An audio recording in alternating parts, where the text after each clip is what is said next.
The Beatles were never afraid to cause controversy. John Lennon infamously declared in 1966 that the band were more popular than Jesus, which was met with outcry by American Christians and played a part in the Beatles' retirement from touring at the end of that year. They also had a number of songs banned by various radio stations. Among them were A Day in the Life, which was banned by the BBC for its supposed references to drugs, and The Ballad of John and Yoko, which was banned by some radio stations in the United States due to its references to Christ. That did not stop once John, Paul, George Harrison, and Ringo Starr went their separate ways in 1970 either.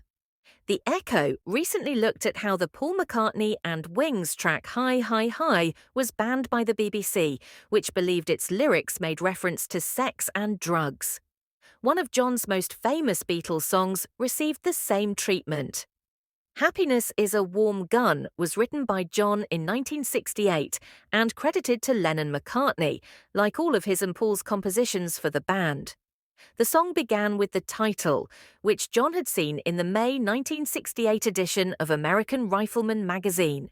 It was the headline of an article by Warren W. Herlihy about teaching his son to shoot. About his initial reaction to it, John said, "I just thought it was a fantastic, insane thing to say. A warm gun means you just shot something." The song featured on the November 1968 White Album, the sessions for which were notoriously tempestuous as artistic differences developed between the band. However, they all worked together to put the complex track together. When writing it, John said he combined 3 sections of different songs, covering a range of themes.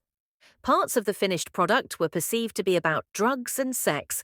When the White Album was released, the titular Warm Gun was seen to represent John's sexual desire for Yoko Ono, and it was banned by the BBC and other commercial radio stations as a result.